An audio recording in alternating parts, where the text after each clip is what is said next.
Nós vamos ler os versos 20 a 26. Por favor, mantenham suas Bíblias abertas.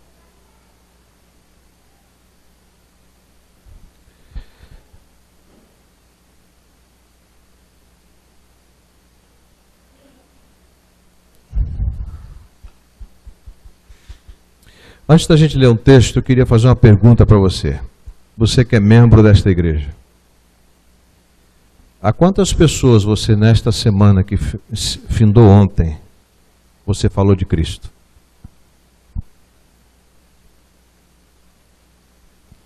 A quantas pessoas você disse que Jesus as amava?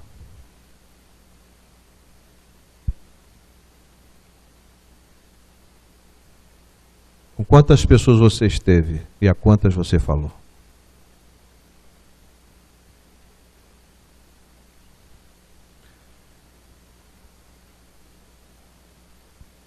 Pergunta séria, seríssima. Porque talvez aquela pessoa com quem você esteve tenha morrido aquela semana. Ou a quantas pessoas você sabia que estavam no hospital e você não foi visitar? Não foi falar de Jesus? São perguntas pertinentes, irmãos. O que nós estamos fazendo aqui? Se nós não aplicamos lá. Você é um religioso? Uma religiosa? Ou você é um crente? Um cristão, uma cristã genuína?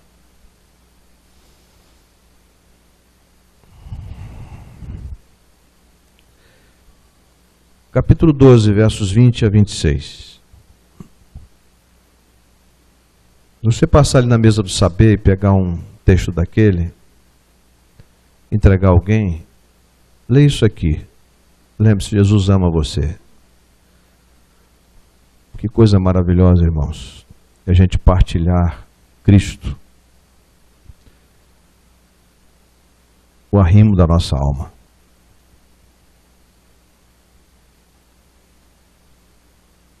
Ter a mensagem de vida para aqueles que estão mortos e nós não falamos. Simplesmente nos omitimos. Fechamos a boca.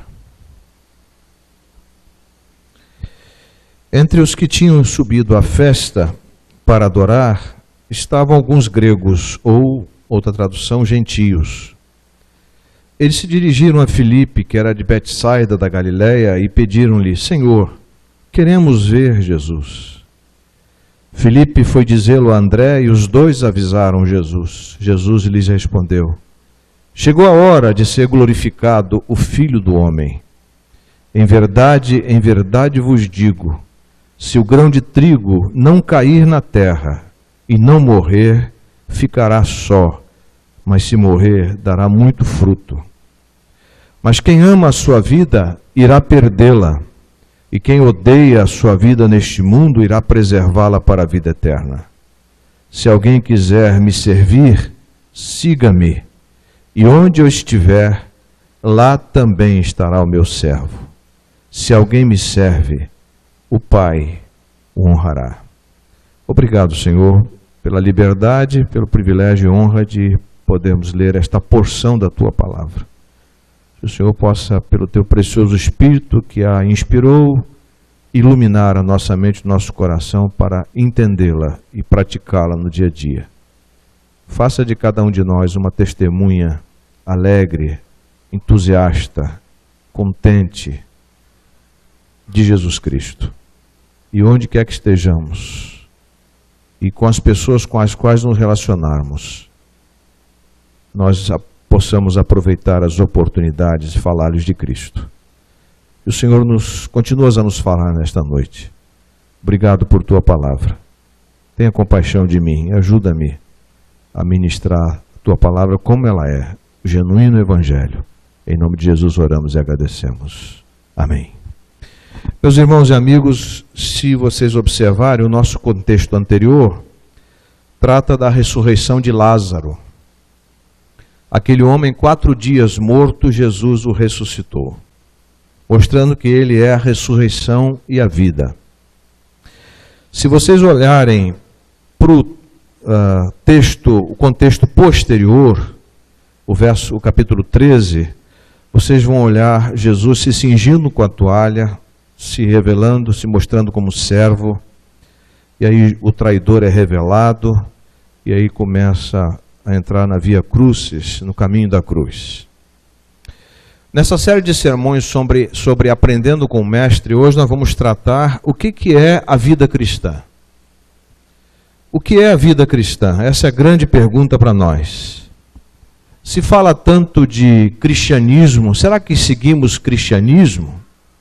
Será que seguimos a Igreja Batista? Será que seguimos uma religião? Absolutamente não. Seguimos ao Senhor Jesus Cristo. Somos batistas, membros desta igreja, porque somos discípulos e discípulas do Senhor Jesus Cristo, primariamente. Agora, o que é vida cristã? Vida cristã é a vida de Cristo vivida por nós. É a vida de Cristo vivida por nós. E as pessoas muitas vezes ficam perdidas porque elas muitas vezes não sabem o que é a vida de Cristo vivida por nós. Quando o apóstolo Paulo disse aos irmãos em Filipos, para mim o viver é Cristo e o morrer é lucro, Paulo estava expressando ali a sua vida cristã. Havia uma simbiose entre ele e Cristo, estavam juntos, amalgamados, como uma folha de papel que você cola na outra e tentar separar depois. Impossível. Quando Paulo diz, já estou crucificado com Cristo e vivo, não mais eu, mas Cristo vive a sua vida em mim, a vida que eu agora vivo na carne, vivo-a pela fé no Filho de Deus, o qual me amou e a si mesmo se entregou por mim, Gálatas 2:20, Paulo está dizendo da vida cristã. Quando Paulo diz, eu estou crucificado para o mundo e o mundo está crucificado para mim, Paulo está dizendo em Gálatas 6,14 que ele vive a vida de Cristo. Quando Paulo escreve aos irmãos também na Galácia, capítulo 5, verso 1, foi para a liberdade que Cristo nos libertou, e a vida cristã lê-se liberdade, ele está falando de vida cristã. Vida cristã, senhores, não é vir à igreja todo domingo. É também. A vida cristã é o dia a dia lá fora, é na nossa casa. Quer conhecer um cristão genuíno, um discípulo, uma discípula de Jesus? Conviva com ele na casa dele, na casa dela.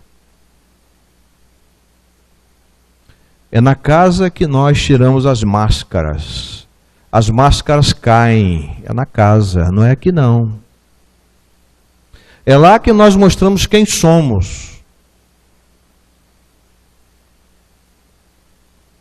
Nós precisamos pedir misericórdia a Deus, irmãos. Meus amigos, temos errado tanto. Somente a misericórdia de Deus faz com que você e eu vivamos, porque elas se renovam cada manhã. Vida cristã é a vida de Cristo vivida por nós, filhos de Deus. Vida cristã é vida que nasce da morte.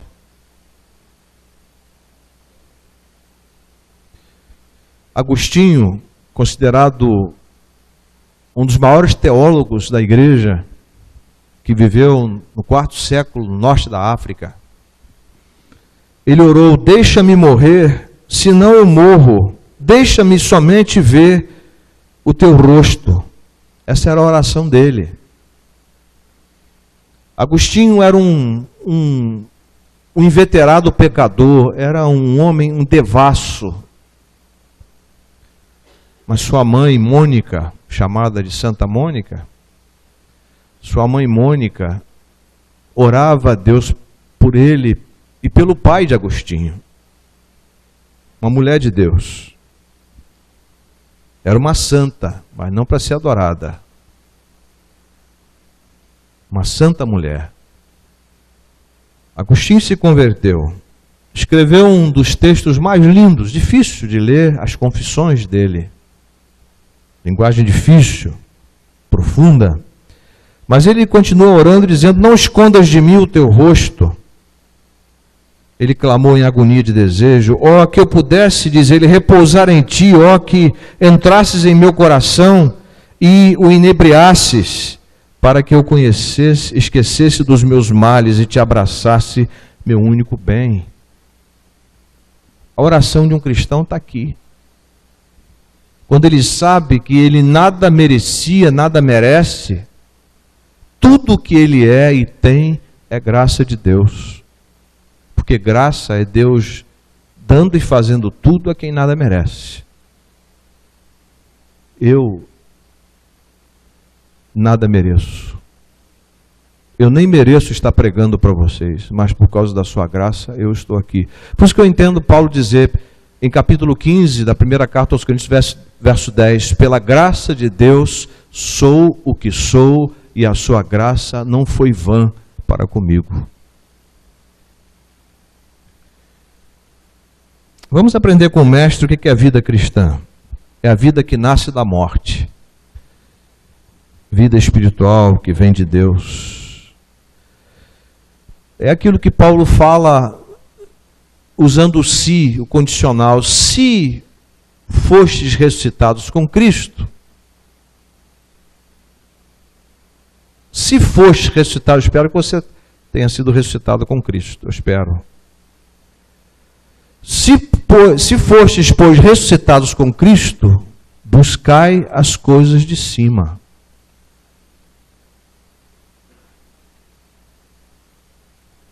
Eu, quando era garoto, eu gostava muito de imã. Garoto muito pobre, eu ficava assim empolgado com imã. Eu pegava uns pedacinhos de ferro e ia pondo o imã assim e pum, vinha tudo para o imã. Aquele magnetismo maravilhoso. Jesus é o imã que nos atrai para Ele. Não é você que faz força, mas é Ele que atrai por sua graça, por seu amor. Atrai você.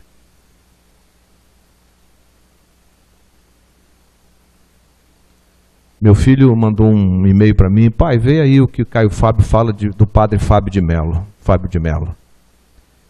E aí fui lá, curiosamente, entrei.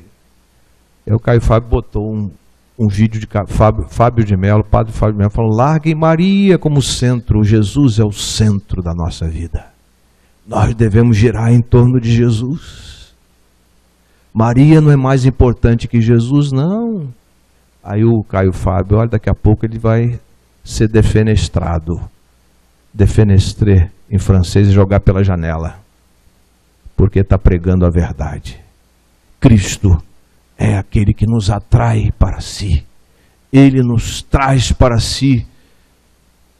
Não porque você faz força, porque você tem mérito, não porque você é um religioso, não porque você é bonzinho. Aliás, não existe nenhum homem bom, nenhuma mulher boa, só o Senhor, o Pai é bom, disse Jesus assim, mas por causa dele mesmo, da força que há nele, no poder que há nele, no amor que há nele, atrai, puxa você e eu para ele. Vida cristã é quando você e eu entendemos que somos o que somos somente pela graça de Deus.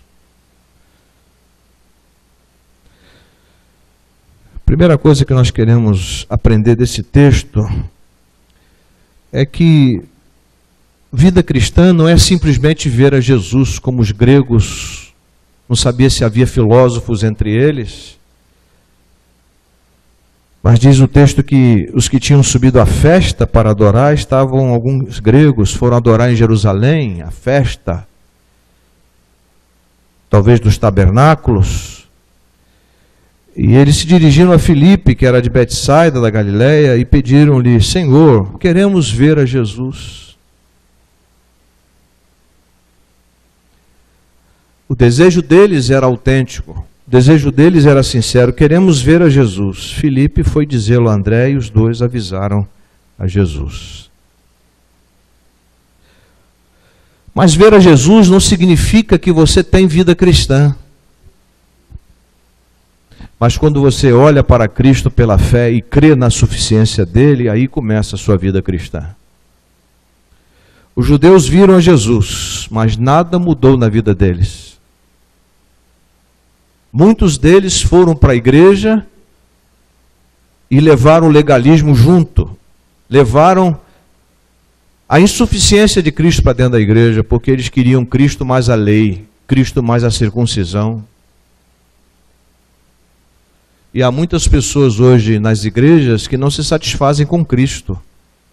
Querem gritar, o culto bom é aquele que tem muito grito, muita dança, muita confusão. E está faltando Cristo. Os judeus viram a Jesus. Pilatos viu a Jesus. Lavou as mãos. Tem muita gente que vê Jesus, isso é religião, e lava as mãos em relação ao compromisso com Jesus. Muitos viram a Jesus. Mas os gregos almejavam ver a Jesus, diz o verso 21. Nós podemos ver Jesus com os olhos racionais e racionalizarmos. Podemos tentar explicar Jesus com a razão. Não funciona. Podemos mistificar Jesus, considerando que Jesus precisa de uma ajudinha, porque só ele não é suficiente. Mistificamos Jesus, tornamos Jesus um místico, e entramos pelo lado do misticismo religioso, e nos fadamos ao fracasso. Ficamos fadados ao fracasso. Cristo não deve ser olhado com os olhos filosóficos. Cristo não deve ser olhado com os olhos sociológicos ou religiosos, mas ele tem que ser visto pela fé. Porque o justo, aquele que foi justificado por Cristo, este tem a vida cristã em si, este viverá pela fé. Quando Lutero, o monge agostiniano, leu o texto de Abacuque, leu o texto de Romanos 1,17, comparou com o texto primário de Abacuque. Paulo estava repetindo Abacuque 2,4. Lutero se converteu. Lutero olhava para Jesus com os olhos da teologia, com os olhos da filosofia, com os olhos da idolatria. Mas quando ele passou a olhar para Jesus com os olhos da fé, ele se converteu, se tornou um cristão genuíno. Os gregos almejavam ver Jesus. Quando vemos o Senhor Jesus pela fé, algumas coisas acontecem. Por exemplo, o novo nascimento. O homem nasce de novo. Quando Nicodemos foi ter com Jesus, o que Jesus disse para Nicodemos? Você precisa nascer de novo. Você precisa nascer do alto, de cima. É isso que Paulo elabora em Colossenses 3, de 1 a 4, texto que eu repeti atrás, que eu citei atrás. Então há um novo nascimento. Quando nós olhamos para Jesus com os olhos da fé, começa a desencadear em nós um desejo, um crescimento na sua graça e no seu conhecimento. Quando eu olho para Jesus pela fé, eu passo a querer ter uma vida de testemunho belíssimo. Eu passo a ter um compromisso com o Evangelho, em testemunhar do Evangelho. Eu amo a obra missionária, eu amo servir os necessitados, eu tenho prazer na comunhão com os meus irmãos. Eu fico inconformado com o sistema do mundo, porque eu estou conformado com a pessoa de Cristo. Meus irmãos, quem está conformado com a pessoa de Cristo, fica inconformado com o mundo. Mas quem não se conforma com a pessoa de Cristo, se conforma com o mundo e seu sistema. Você vê muitas pessoas faltando hoje aqui, por quê? Se não estão doentes ou não estão trabalhando, é porque elas estão conformadas com o mundo. Outras coisas são mais importantes do que estar aqui. Meus irmãos queridos, denunciamos o pecado quando nós olhamos para Cristo pela fé e amamos o pecador. E quando nós olhamos para Cristo pela fé, nós vivemos na expectativa da volta de Cristo em plena esperança. Quando o povo primitivo que amava o Senhor, eu já coloquei isso aqui várias vezes, não me canso de repetir, quando eles ceavam, quando eles se reuniam para celebrar a ceia, a morte e a ressurreição de Cristo, eles diziam: Maranata, Senhor Jesus, com tanta ofegação, com tanto desejo das entranhas, porque eles desejavam que Jesus voltasse, retornasse. E hoje nós estamos ofegantes pelas coisas do mundo e nos conformamos com os entretenimentos deste mundo e nos esquecemos de que olhar pela fé para Cristo é viver na expectativa da sua volta em plena segurança, em plena esperança. Há pessoas que querem, como Tomé, ver para crer, mas o cristão crê para ver. Jesus disse a Tomé, a Marta: se creres, verás a glória de Deus. João 11:40, no contexto anterior, e Marta viu a glória de Deus na manifestação, na ressurreição do seu irmão Lázaro. Meus irmãos, toda vez que uma pessoa nasce de novo, todas as vezes que uma pessoa crê na suficiência de Cristo, morre para si mesma e passa a viver para Cristo, ali a glória de Deus se manifesta. Deus é glorificado quando uma pessoa é transformada.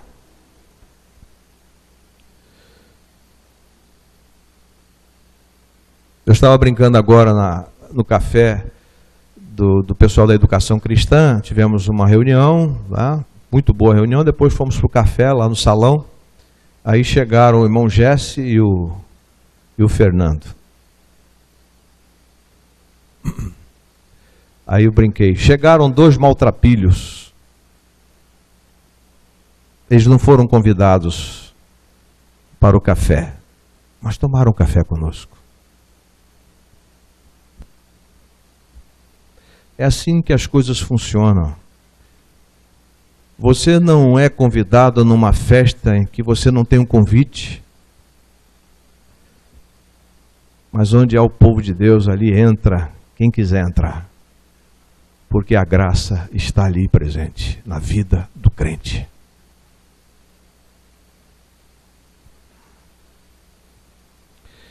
A vida cristã, de acordo com o Senhor Jesus Cristo, é a vida que nasce da morte, versos 23 a 25.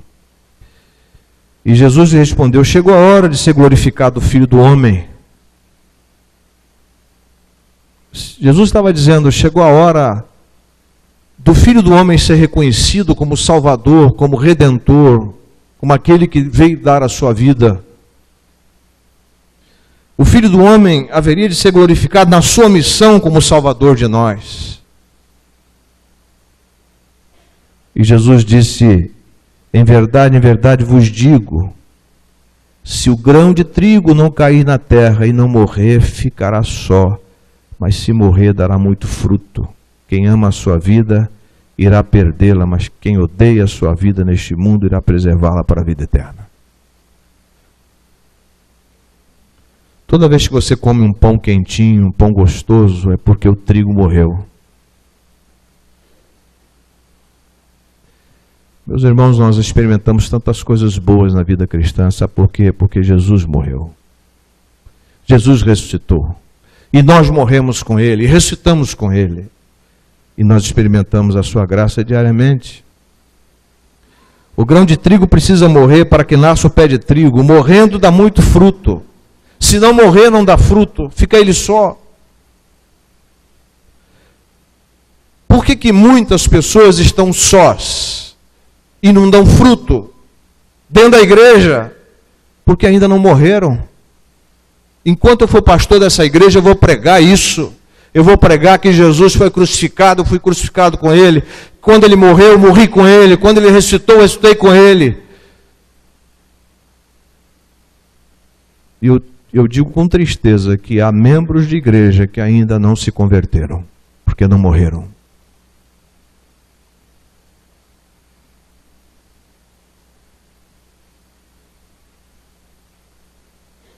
Tiveram a percepção de Jesus emocional. Porque, meus irmãos, pelos frutos se conhece a árvore.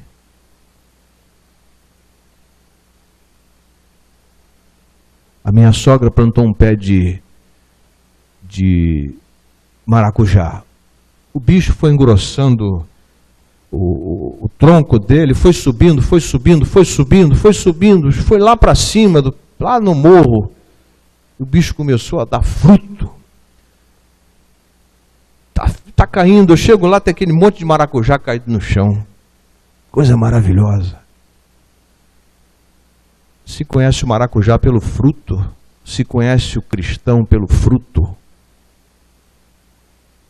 A árvore que só dá folha tem que ser cortada. Isso Jesus ensinou. Você e eu somos cristãos genuínos. Se somos, temos que dar fruto. E quem não dá fruto é porque ainda não morreu, está vivo para essa vida, e gosta dessa vida, e tem prazer nesta vida, e se conforma com o mundo, na contramão do reino de Deus.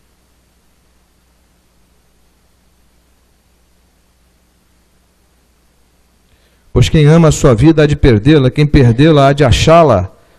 Paulo é um grande exemplo. Quando ele estava indo para Roma, ele sabia que ele ia morrer. Ele sabia que não voltaria. Eu me lembro do meu sogro. Meu sogro, quando foi para o hospital,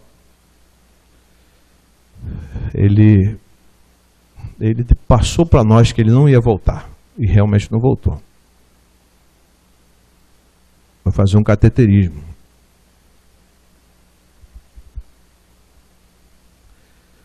Paulo diz assim, disse para os pastores em Éfeso, depois se abraçaram chorando. Ele diz assim, e eu quero ler na íntegra, porque é muito importante ler para os irmãos na íntegra. Atos 20 e 24, ele diz: mas em nada considero a vida preciosa para mim mesmo, contanto que eu complete a minha carreira e o ministério que recebi do Senhor Jesus para dar testemunho do Evangelho da graça de Deus. Aí quando ele está se despedindo de Timóteo, no capítulo 4, verso 7 e 8 de 2 Timóteo, ele diz: combati o bom combate, acabei a carreira, guardei a fé. Agora a coroa da justiça me está reservada, a qual o justo juiz me dará naquele dia, e não somente a mim, mas a todos quantos amarem a sua vinda. Meus irmãos, é tão lindo quando uma pessoa está preparada para partir. É uma vida que nasce da morte, a vida cristã. Paulo considerava a missão que ele tinha de anunciar Cristo muito mais importante do que a sua própria vida. E nós consideramos a nossa vida mais importante do que a nossa missão. Que lástima. Que lástima.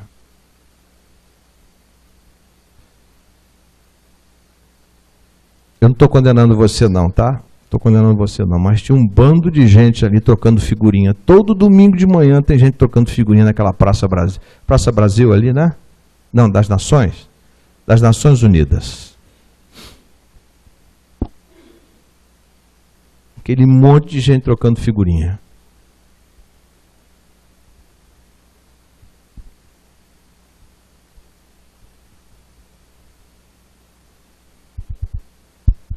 Imagem de jogador.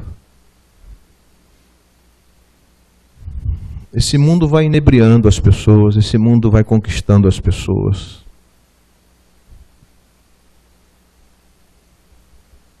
Mas de um de nós chega ali, para aquela gente toda, e distribui um folheto, prega o Evangelho, porque nós temos vergonha.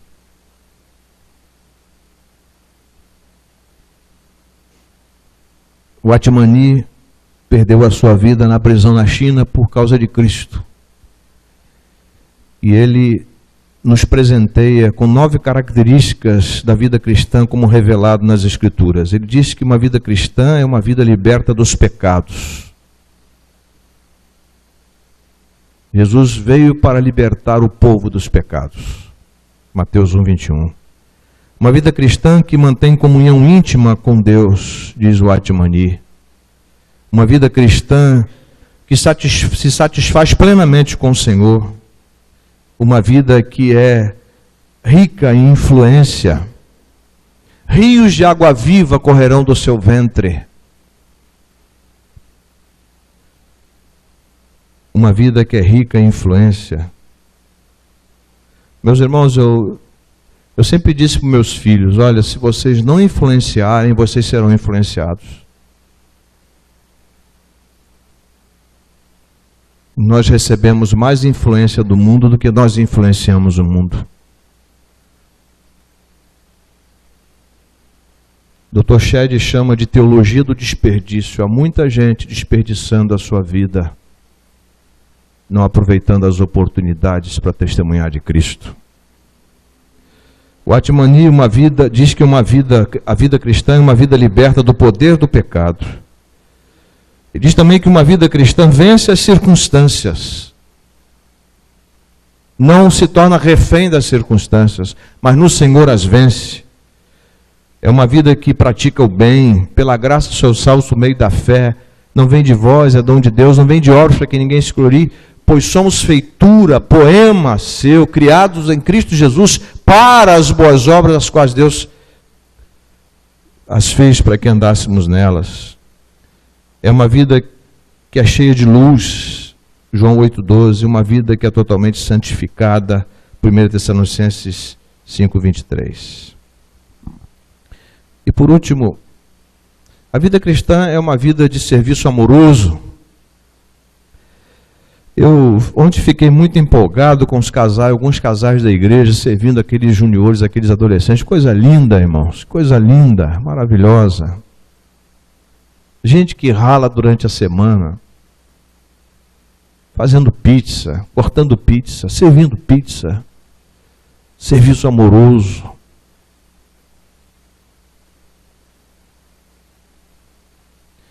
Deus te dá a semana toda para você tratar de você, e quando chega o final de semana você não está nem aí para Deus. Acorda tarde, não vem à igreja, que se dane.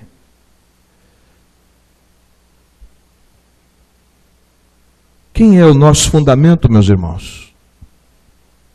O Senhor Jesus Cristo é o nosso fundamento, é a razão de estarmos aqui, é a razão da existência dessa igreja. O que Jesus disse em Mateus 20:28? O Filho do Homem não veio para ser servido, mas veio para servir e dar a sua vida em resgate de muitos. Meus irmãos, se nós não entendemos isso, não cremos nessa verdade, o que nós estamos fazendo aqui? Pelo amor de Deus! Se não há prazer no seu coração em servir a Cristo, o que você está fazendo aqui?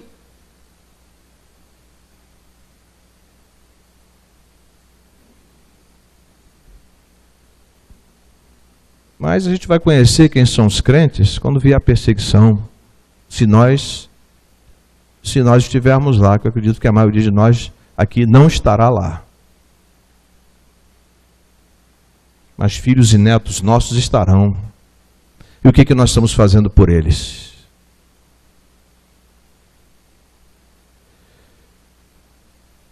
O que Jesus fez aos discípulos em João 13? Ele se cingiu com a toalha, se cingiu como escravo e lavou aqueles pés cheios de chulé, catinguentos daqueles homens, lavou-os todos, porque o que nos leva a fazer isso é o amor que nós temos pelas pessoas. Eu, quando era missionário na África do Sul, nós levamos a Leprosian Mission, a missão para os leprosos, lá em nossa igreja, a Igreja Batista Portuguesa de Germiston. E eles diziam para nós o seguinte, que lavar os pés, mostrava os slides, lavar os pés dos leprosos era muito difícil, porque o cheiro era insuportável. O cheiro era insuportável.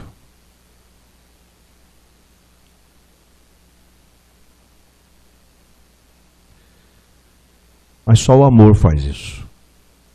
Só quem é discípulo de Jesus, com um chamado específico, faz isso.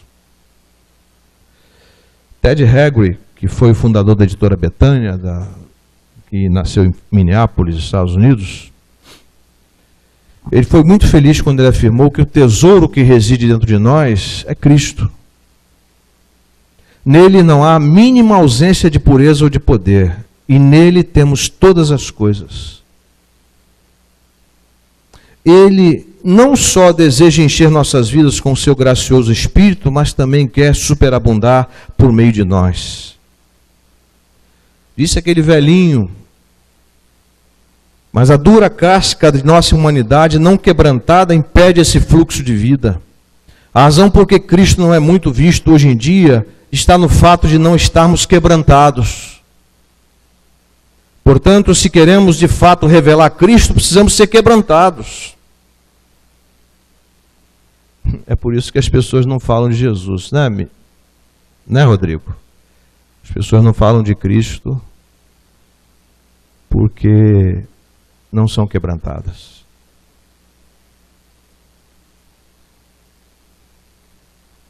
Um dia você e eu vamos ter que dizer a Cristo o que fizemos na igreja.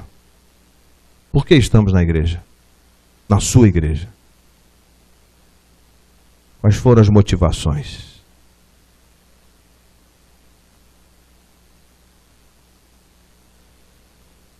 Portanto, se queremos de fato revelar Cristo, precisamos ser quebrantados. Ele precisa haver vasos partidos. Quando a viúva pobre rompeu o selo do pequeno pote de óleo e o derramou, Deus multiplicou para pagar os débitos dela. Maria partiu seu lindo vaso de alabastro, tornando inútil dali em diante, mas o perfume até então enclausurado encheu toda a casa. Jesus tomou os 5 pães do rapaz e os partiu, e o pão se multiplicou a ponto de poder alimentar 5.000 pessoas. Jesus permitiu que o seu precioso corpo fosse quebrado por espinhos e cravos e lança, de modo que sua vida interior pudesse derramar-se para dessedentar a pecadores sedentos. O selo do túmulo de Cristo partiu-se para dar ao mundo em todos os tempos o testemunho da sua ressurreição. Lindo, irmãos. O grão de trigo se parte e morre na terra. Deus precisa de vasos partidos. Não é isso, menina? Vasos partidos. Não é, rapaz? Vasos partidos. Enquanto você não tiver partido, vocês não estiverem partidos, vocês não vão entender o que o pastor está falando. Cuidado. Porque estar na igreja não significa que está salvo.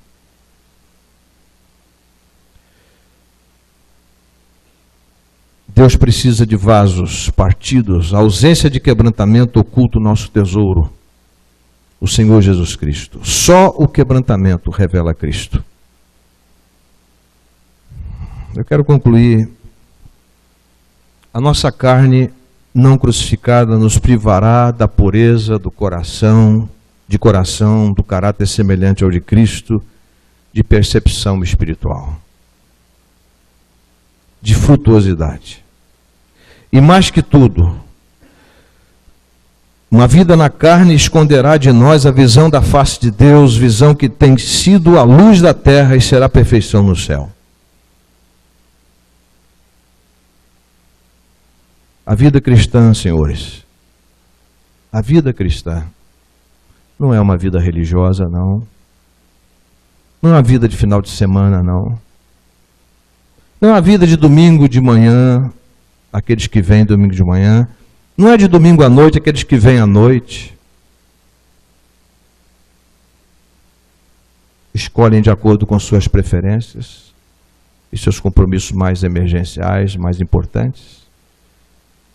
A vida cristã é muito mais do que isso. A vida cristã é a vida de Cristo vivida em atitudes, em atos, no nosso dia a dia, pela graça.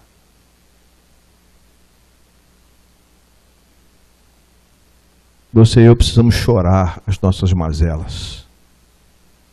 O quanto nós somos desqualificados, vis.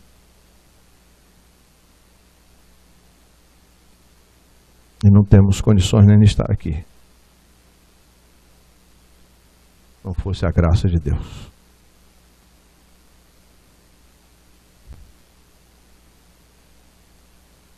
Somente a graça de Deus.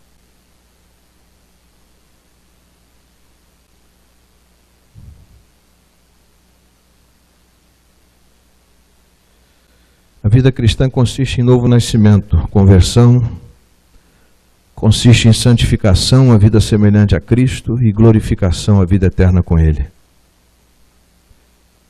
Graças pela obra de Cristo. Graças à obra de Cristo, nós estamos assentados nos lugares celestiais nele. Efésios 2:6. A vida cristã, senhores, não é simplesmente ver a Jesus, mas é vida que nasce da morte e serviço amoroso.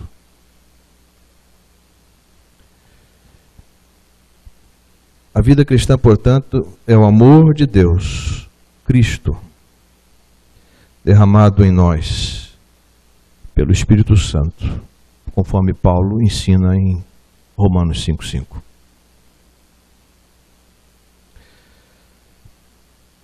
Eu não quero ser como os gregos que queriam ver a Jesus, simplesmente ver a Jesus curiosamente, porque o texto não fala depois se eles se converteram. Eu quero ver Jesus todos os dias pela fé e ser impregnado por Ele, por seus ensinos e viver conforme a sua vontade. Tocar as pessoas com o toque dEle, ser compassivo como Ele foi compassivo, ser amoroso como Ele foi amoroso, servir como Ele serviu, ajudar as pessoas como Ele ajudou, facilitar a vida das pessoas como Ele facilitou, ser duro muitas vezes como Ele foi, mas com amor. Mas acima de tudo, a vida cristã, conforme o ensino do Mestre, é viver a sua vida neste mundo.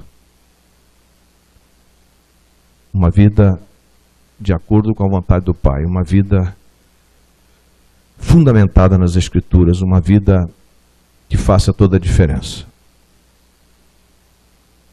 Senhor, nós queremos viver a vida cristã, a vida do Evangelho. Pedimos ao Senhor que nos ajude na compreensão da Tua Palavra. Não permita, Senhor, que o inimigo das nossas almas nos tire do foco que é Cristo, nos tire da realidade de Cristo, nos tire da verdade que é Cristo. Por isso, Pai, nos ajudes ao voltarmos para as nossas casas, nos ajudes a compreender e a viver a vida de Cristo em nós. Esta vida de fruto, de muito fruto, porque se nós estamos aqui é por causa da morte de Cristo, da sua ressurreição, porque Ele deu a sua vida por nós. Livra-nos do apego a este mundo, mas dá-nos amor pelas pessoas que estão no mundo e que elas vejam Cristo em nós, a esperança da glória. Conduza-nos quebrantados, humilhados debaixo da Tua potente mão, não só hoje, mas para todo sempre. Em nome de Jesus. Amém. Que o Senhor nos abençoe e nos guarde. Que o Senhor faça resplandecer o seu rosto sobre nós e tenha misericórdia de nós. Que o Senhor sobre nós levante o seu rosto e nos ministre sempre a paz. E que a graça do Senhor Jesus Cristo, o amor de Deus nosso Pai, e as consolações infinitas, incomparáveis e insubstituíveis do Espírito Santo, sejam com todo o povo de Deus, Israel de Deus, espalhado pelos 4 cantos da terra, hoje e para todo sempre. Amém.